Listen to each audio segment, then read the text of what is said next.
you have to be very careful not to build yourself a cage, because we're always trying to escape something that we're in, whether it's your corporate job, whether it's the current business you're in, the current situation you're in, the current relationship you're in. The way to like massive success and massive growth, ultimately everything you've ever wanted, is collaboration and openness to accepting those opportunities that are abundant in our world.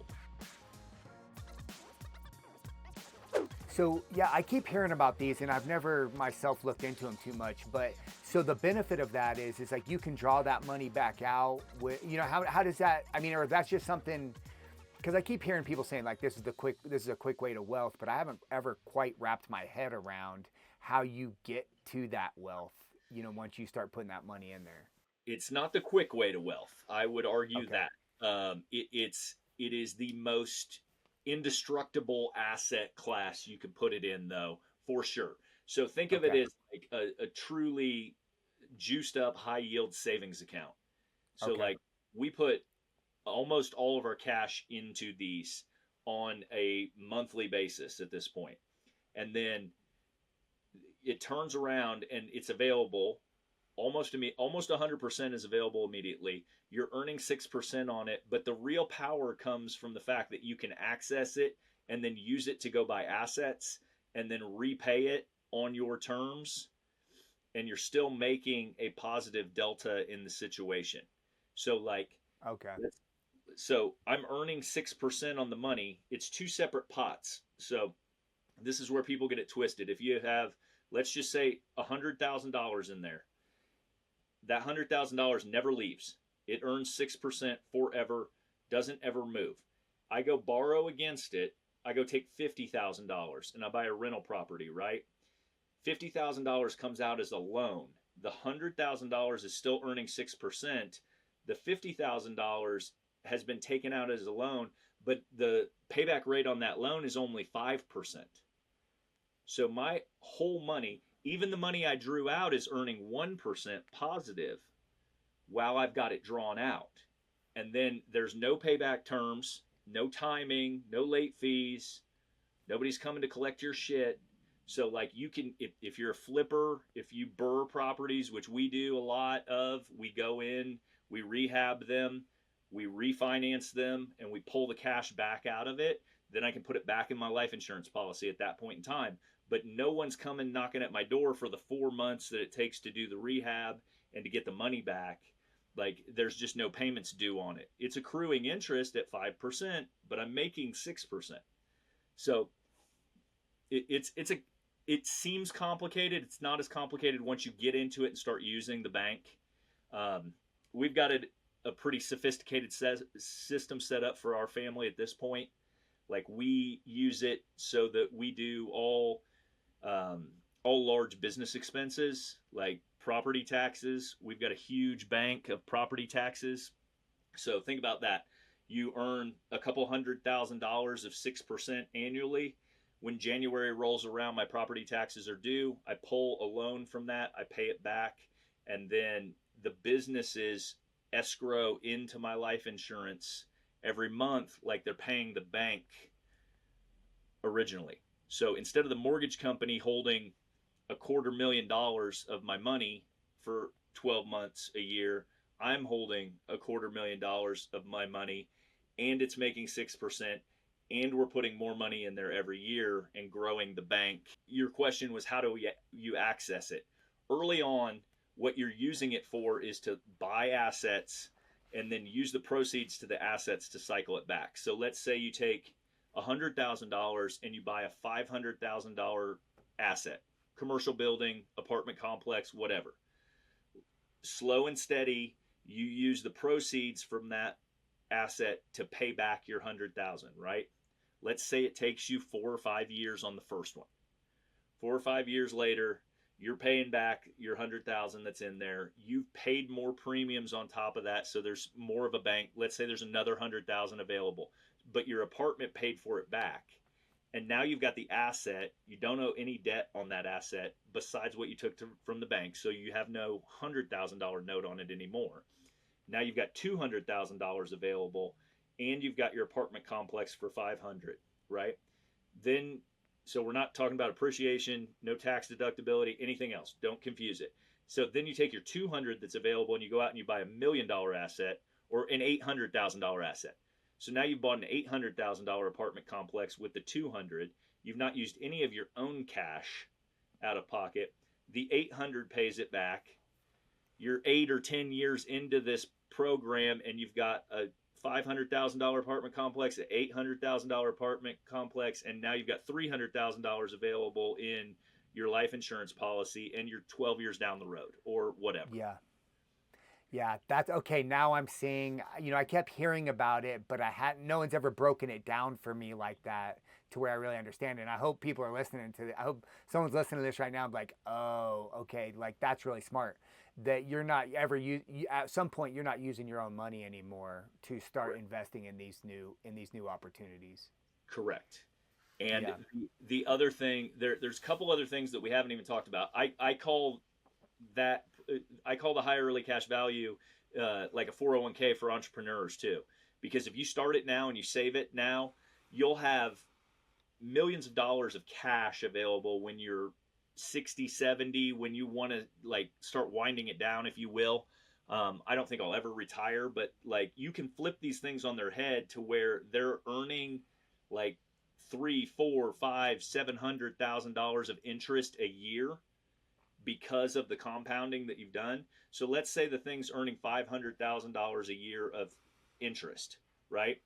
And you want to take yourself, your wife, and your daughter on a vacation every year to Greece and do all this other shit. You could pull 300-400 grand off of it every year from the time that you're 65 until you die, and you're never going to dent that principal and you never have to pay it back because the amount that you can pull in cash value always pales in comparison to the death benefit. So let's say my policy allows me to pull out $1 million cash right now.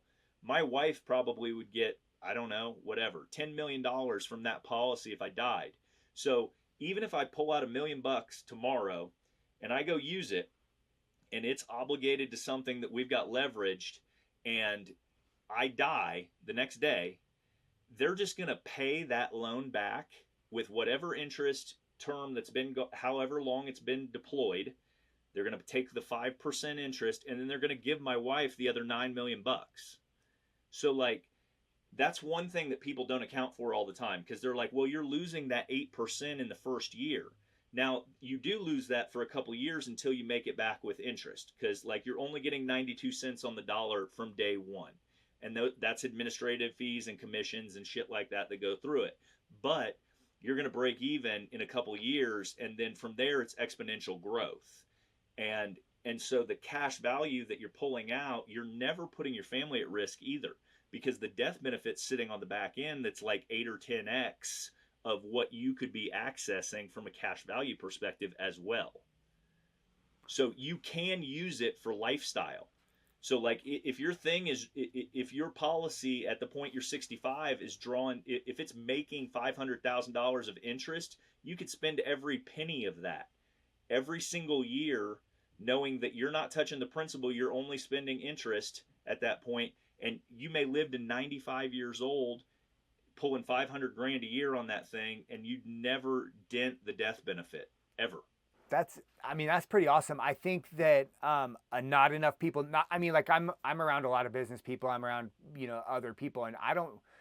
You're the only one that I've ever really heard talk about it a lot, except and then people who I know who know you, right? I think just not enough people know about this type of asset out there that's available. So I think that's pretty cool.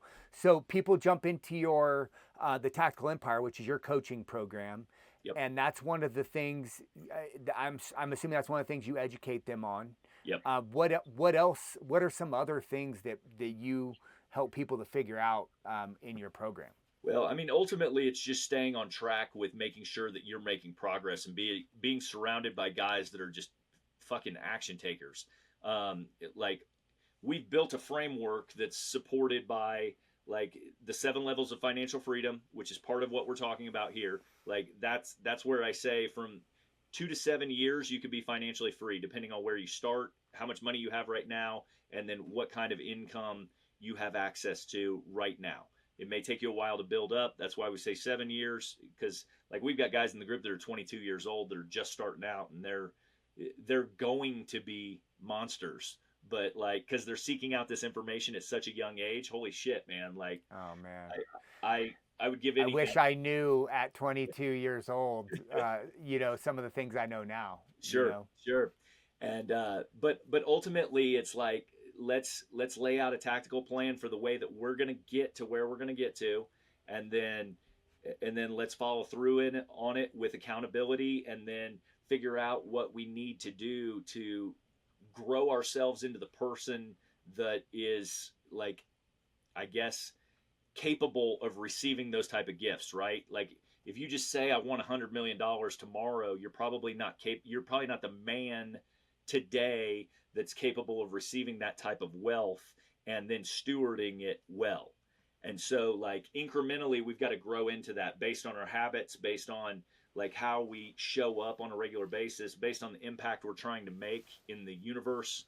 I really believe in like universal energy and like what comes into your atmosphere, if you will, or like what, like we're all magnetic in our own way, whether that's like repulsing what is trying to come to us, or bringing it in and being a magnet to positive vibes for us as well. And Yeah. so really our cornerstones are family, fitness, finances, and freedom. And so we're trying to expand all those areas constantly, and um, to the point where, like I said, I mean, the money is the really easy part. Most of these guys are just really focused on making sure that they're structuring their lives foundationally, to ensure that they have the space and the breathing room and the choices that they want. Because I think that was one of the biggest lessons I learned building businesses, was that like I would jump at opportunities to make money if I thought this next thing could be the next big thing, right? Like, okay, like imagine you're going to go out, you're going to partner up with somebody, and then we're going to build something fucking big with the plan to exit in 5 years or whatever. And I've like pumped the brakes on all that shit because I chased all that stuff when I was in my 30s, and for me it's now just like, how do I forecast this thing in 2 or 3 years? What do I have to be doing in this business? Because like the line I always use is you have to be very careful not to build yourself a cage, because we're always trying to Hmm. escape something that we're in, whether it's your corporate job, whether it's the current business you're in, the current situation you're in, the current relationship you're in, and you look to make this leap because everything looks nice, but you have to be careful not to build yourself another cage that you look up from in a couple years and you're like, fuck man, I can't go on vacation with my family. I can't leave this place. I have to go do X, Y, and Z tomorrow morning at 6 a.m. If I don't open the doors and turn the lights on, we don't make any money. Like, you have to forecast for all that stuff now. And so, really, it's just me preaching and teaching to those guys, like, let's tactically build the life you want, and then we'll pour money on top of it, because the money, Yeah. like, we can figure out how to get that going for you regardless. But like, the real hard thing is when you pour money on top of a shaky foundation that doesn't have any boundaries, because then you're obligated for everything you've taken on. Like, I took on whatever, a couple $100,000 contracts, if you will. You've got to execute on those contracts because you said you would. Like, even if they eat you alive, you said you would, you took the money for it, you got to go do it. And like, Yeah. and I think everybody's been there. Everybody's made some of those wrong turns, and they're like, man, I wish I could get the fuck out of this thing. And and Yeah. and the other thing is, if you make that decision incorrectly, so like, let's say you just sold a business, because we got a bunch of guys selling businesses right now. You just sold a business, exited with a little bit of cheddar, and now you're going to go start this next thing. If you start the wrong next thing, that could eat up 2, 3, 4, 5 years of progress unwinding that thing. Because, you know, like, you can't just close down a business in most cases. It's not like overnight.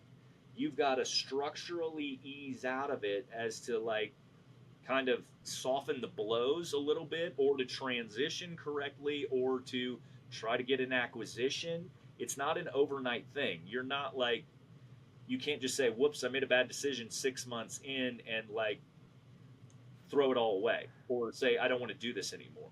It can take Yeah. years to unwind that bad decision. Yeah, well, I mean, not without major losses, right? Like, I mean, yeah, you could just shut it down, but I mean, whatever you put into it, you're not gonna, you could lose big and Yes. then not have anything to show for it. So, Yeah. and I've seen it so many times, especially being in the gym business, right? I've seen that story so many times. Yep. And yeah, and I think that's a big part of what you said is not becoming a slave to this vision, right? Like I think what you're talking about is coaching people to okay, let's look into the future a little bit. Let's think about this vivid vision that you've got, Yep. and let's make sure that we're taking steps that are going to actually get you there. Um, it's funny that you brought up the idea. I wrote in my journal this morning actually about um, the idea of the law of attraction, where a lot of people are like kind of silly, like if I sit here and meditate long enough thinking about money and cars and mansions, it's going to just miraculously appear in front of me, which is complete bullshit, right? With the law of attraction is exactly what you were talking about, Yep. is becoming a person who is a magnet for those opportunities, and they will come. Like you said, the money's not the hard part. The relationship itself isn't the hard part. It's becoming the person who draws those kinds of things into your life. And I think I think that your coaching program is smart. Like everybody needs a coach because people need to hear that, and that's where they really need the help. Yeah. And ultimately, I mean, what I tell everybody is like, when you're not ready to receive them, it's not necessarily a flaw in your character or how you're showing up. It's your mindset is unwilling to recognize opportunities because we have a plethora of opportunities inundating us every single day. You just don't recognize what an opportunity is today. Whether it's a Mm. handshake, whether it's a phone call, whether it's I'm bumping into somebody for coffee that I've never met before, maybe I should be kind and talk to them and maybe strike up a conversation. Whatever. Like, let alone like money opportunities, partnerships, JV opportunities. Like, and you come from the gym space. I come from the gym space for 12 years. Like, there's a lot of scarcity in that world. There's a lot of guys who have had burnt out partnerships that exploded on them. There's a lot of guys that have been like jaded to an extent on collaboration, and like kind of what I'm trying to retune in that particular community especially is like getting out of that fucking mindset, because that is only chopping you off at the knees on your overall ultimate potential. Because truly the way to like massive success and massive growth and ultimately everything you've ever wanted is collaboration and openness to accepting those opportunities that are abundant in our world. And like, yes, you have to be filtering those. You can't say yes to every opportunity like we were talking about, but like, you also can't be so fucking jaded and a curmudgeon that like, I do it myself, my way, and by myself. Like, that is so stupid. Like, the Yeah. skill set that you have at the next level could be the exact skill set that a strategic partner may align with perfectly, and then you guys take off to the moon. And like most people that I know hamstring themselves with regards to like what they know. Like, we started this conversation talking about like being stuck in your patterns and the stories that you know, and returning to comfort because that's what you know. Like, Yeah. I would challenge anybody that's kind of up against their ceiling in their industry, in their business, in their profitability, or feel that way, to kind of open their mind to how do we grow exponentially in this space, because it takes a different kind of thinking to try to grow exponentially. You can grow linearly with your same thought process, because that's blood, sweat, and tears. Like, Right. more service calls, more hours, more time. Grind it out. Yeah. Yes. Who wrote 10x is better than 2x? Ben, Dr. Ben, somebody, yeah. And then he partnered with what? Gosh, what's his name? Keith somebody. It's Dan Kennedy, isn't it? Yeah. Yeah, there he is. Dan Kennedy and Benjamin Hardy wrote the Yep. book together. Yep. Yeah, That book is tremendous. Everybody should read that because that does exactly what I'm talking about. It challenges your way of thinking about the business that you're in. And so, like, as opposed to growing linearly, like year over year, we're looking for 7% growth. It flips it on its head and says, how do you transform this business into like 50% growth for 5 years running? And yeah. and that makes you think a little differently, whether it's strategic partnerships or whether it's like licensing agreements or what you're doing. Most people just don't think about that shit.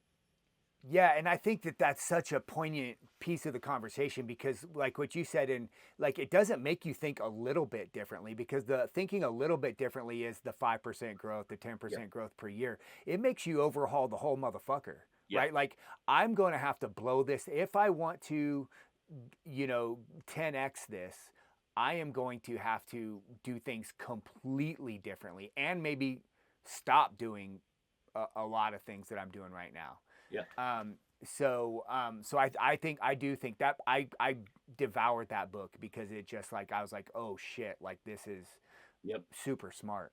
Um, Well, I mean, so yeah, it's applicable to even investing as well, because like I've been guilty of this as well. Like doing a $300,000 deal is no more complicated than doing like a $30 million deal, and yeah. that is hard for people to reconcile in their brains. Well, just the level of the pucker factor, right? Yeah, Like yeah. $30 million is fucking scary if you've never even had $1 million. Well, yeah, yeah, yeah. And it is. And the thing that I tell my people is like, you guys should try to stretch as far as you can, but you have to be like, you're going to grow when those first invoices come for the expenses. Because when you take on big shit like that, multi-million-dollar buildings, multi-million-dollar complexes, like we've done a lot of commercial buildings with gym owners and stuff like that.